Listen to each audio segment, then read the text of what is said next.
क्योंकि आप एक सिर्फ जन सेवा कर रहे हैं बल्कि एक बड़ी सेवा समाज की कर रहे हैं। हेलो। तो हमारे इस कार्यक्रम में जोहार टॉक्स में राजीव रंजन प्रसाद जी हैं हमारे साथ, मंच पर अध्यक्ष हैं गौ सेवा आयोग के। तो सबसे पहले तो गौ सेवा आयोग एक चुनौती भरा कार्य है। गौ माता की सेवा हो, उनकी सुरक्षा सुनिश्चित हो, और एक बड़ी चुनौती है कि हम सीमाई राज्य हैं तो गौ तस्करी का मुद्दा भी एक गंभीर विषय रहा है। तो हम चाहेंगे एक एक कर आप इन विषयों पर किस तरह से गौ माता की सेवा में अपने आप को समर्पित किए हुए हैं, आपकी टीम किस तरह से जुटी हुई है इसमें, उसके बारे में हमारे दर्शकों के साथ साझा करें। देखिए, निश्चित रूप से आज हेमंत सोरेन जी के नेतृत्व में जब पिछली बार सरकार बनी तो कुछ ऐसे विभाग थे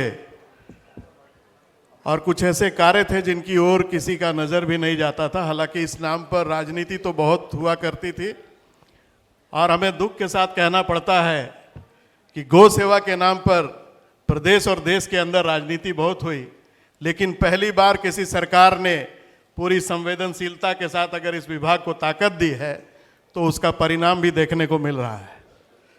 आज राज्य के अंदर 22 गौशालाएं, निबंधित गौशालाएं चल रही हैं। हालात क्या थे कि जब झारखंड राज्य का गठन हुआ था तब इसके पहले अध्यक्ष हुआ करते थे गौ सेवा आयोग के पुरुषोत्तम दास झुनझुनवाला जी। उसके बाद के कालखंड में इसको पूरी तरह से डिफंक कर दिया गया। आपको विश्वास नहीं होगा कि जब मैंने पदभार संभाला तो ये स्थिति थी कि कार्यालय इतनी जीर्ण शीर्ण अवस्था में था कि बैठने से भी डर लगता था कि कहीं छत न गिर जाए। और उस विषय को लेकर के लगातार राजनीति हो रही थी। मैं धन्यवाद देता हूं हमारे आदरणीय मुख्यमंत्री हेमंत सोरेन जी का कि उनके नेतृत्व में एक संवेदनशीलता के साथ आज मैं गर्व के साथ कह सकता हूं कि पूरे देश के अंदर झारखंड एक ऐसा राज्य है जहां भोजनादि मद में सबसे ज्यादा राशि दी जाती है। किसी भी अन्य राज्य में, क्यों न हरियाणा हो, क्यों न छत्तीसगढ़ हो, क्यों न उत्तर प्रदेश हो, क्यों न राजस्थान हो, आज सभी जगह 40 रुपये 50 रुपये प्रति गौवंश दिया जाता है प्रतिदिन भोजनादि मद में। वहीं झारखंड राज्य में प्रतिदिन 100 रुपये के मद में राशि दी जाती है, 100 रुपये के हिसाब से। और इसको भी हम लोगों ने बढ़ती हुई महंगाई के मद्देनज़र आयोग की बैठक में ये बातें पास करा करके लेकर के आए हैं और सरकार को हमने प्रस्ताव बना करके भेजा है कि इसको 150 रुपये किया जाए और जो नंदीशाला का भी निर्माण हो इस राज्य में, और नंदियों के भोजनादि मद के लिए 200 रुपये की राशि निर्धारित करने के लिए हम लोग प्रस्ताव बना के भेजा। दूसरा जो सबसे बड़ा विषय था, मैंने बार बार कहा मैं बोलना नहीं चाहता, हालांकि ये विषय राजनीतिक नहीं है। झारखंड गठन काल से लेकर के अब तक 8 ऐसे जिले हैं जहां निबंधित गौशालाओं का भी अभाव है। खूंटी हो, गुमला हो, लोहरदगा हो, ये जो पूरा जोन है, आपने देखा कि कैसे एक अगर हम चर्चा करें तो सिर्फ और सिर्फ सिमडेगा जिले में गौशाला जो है वो निबंधित गौशाला संचालित है जिसको सरकार अनुदान देती है। और आज तक 8 जिलों में गौशालाएं नहीं बन पाई। राजनीति खूब हुई, गोरक्षा के नाम पर, गोवंश के नाम पर। सत्ता शासन में व्यवस्था संभालने के लिए कौन लोग बैठे थे इसकी भी बताने की आवश्यकता नहीं थी। तो सबसे पहले सत्ता में जब लोग आए थे, जब इस विषय को लेकर के, तो इस ओर ध्यान देना चाहिए था। हम लोगों ने आते के साथ, ऑनलाइन करने के साथ हम लोगों ने इसको डिजिटल प्लेटफॉर्म पर डाल दिया और हमने कहा कि अगर आप अप्लाई करेंगे 7 दिनों के अंदर गौ सेवा आयोग आपको निबंधन देगा। तो अभी कई प्रस्ताव हमारे समक्ष आए हैं। मैंने इसलिए कहा कि पूरी पारदर्शिता के साथ आज किस गौशाला में कितने गोवंश पल रहे हैं, किन हालातों में हैं, उनको भी देश की जनता और झारखंड से प्यार करने वाले लोग, गोभक्त जो हैं, वो अपने आंखों से एक क्लिक में, एक माउस के क्लिक में ये देख सकते हैं कि किन गौशालाओं में कितनी गौवंश पल रहे हैं। हमारी प्राथमिकता की सूची में ये था कि हम किस प्रकार से अपनी गौशालाओं को आत्मनिर्भर बनाएं। सब कुछ सरकार के भरोसे हो नहीं सकता।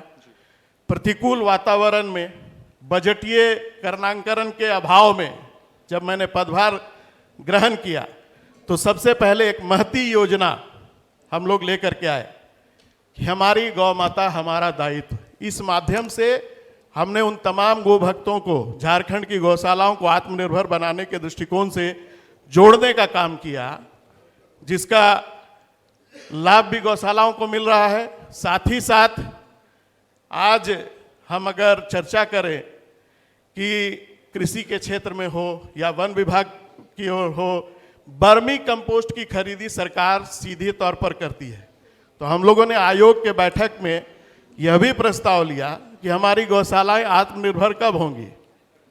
हमारे गौशालाओं में जो बर्मी कंपोस्ट जो बनाए जाते हैं उनकी सीधी खरीद सरकार के स्तर पर हो, ताकि उसका सीधा लाभ गौशालाओं की आत्मनिर्भरता को मिले। साथ ही साथ इसका चेहरा भी हम लोगों ने बदलने का काम किया, क्योंकि गौ सेवा आयोग का गठन जिस अधिनियम के तहत हुआ 2005 में, लोग यही जानते थे कि सिर्फ और सिर्फ ये अनुदान देने वाली संस्था है।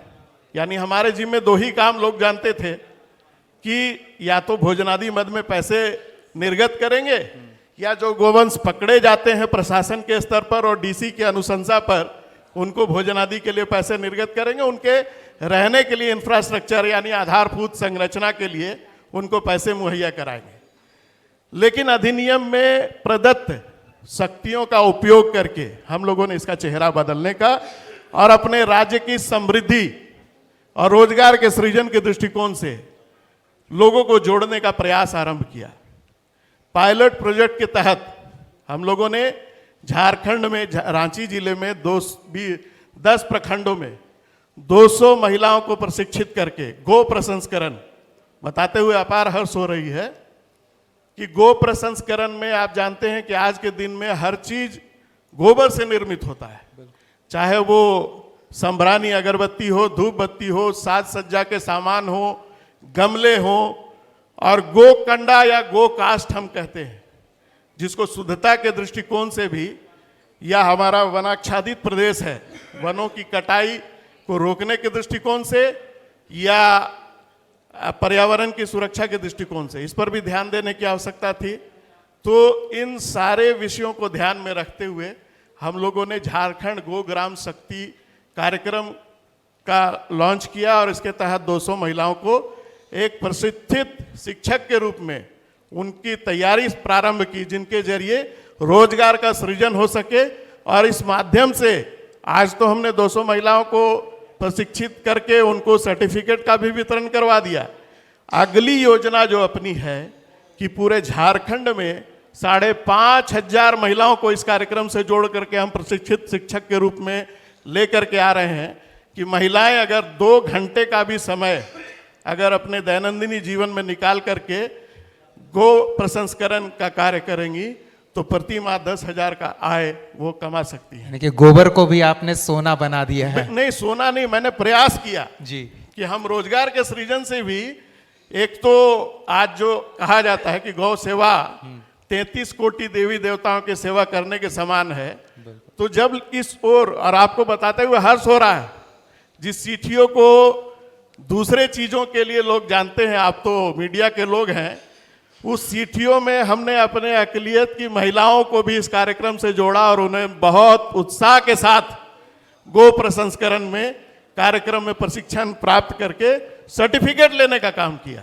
चलिए, बहुत बड़ी तो बात है। इन सारी योजनाओं के साथ साथ अभी बहुत जल्द हम लोग एक सेमिनार राष्ट्रीय स्तर के लोगों को यहाँ बुला करके, चूंकि इस क्षेत्र में एक बहुत क्रांति आई है, चाहे पेंट उत्पादन की दृष्टिकोण से हम देखें, टाइल्स बनाए जा रहे हैं, बड़ी बड़ी बिल्डिंगें जिन ईंटों पर खड़ी हो रही वो गोबर से बन रही है, उन सारी चीज़ों को लेकर के हम लोग यहाँ 2 दिवसीय एक सेमिनार कर रहे हैं, जिसमें 400 प्रतिनिधि हम सारे देश से आमंत्रित करेंगे और इस क्षेत्र में क्या क्रांति आ रही है ये लोग भी जाने, हमारी गौशालाएं भी इस बात से अवगत हों, जिसका लाभ आने वाले दिनों में इस झारखंड को मिले और हमारी पहचान जो सिर्फ विवादों में और इस नाम पर राजनीति पर होती थी, उससे बदल करके एक गौ संरक्षक और गौ संवर्धक राज्य के रूप में हो, यही अपनी सोच है। चलिए राजीव जी, आपने इतनी बातें कही और इतने उत्साह के साथ कहा तो ऐसा लगता है कि अगर मैं कहूं कि हेमंत सोरेन को दूसरा कार्यकाल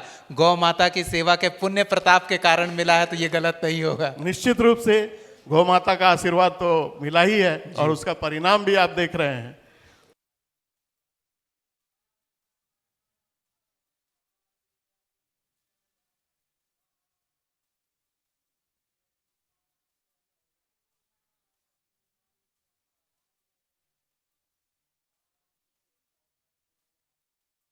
माता हमारा दायित्व,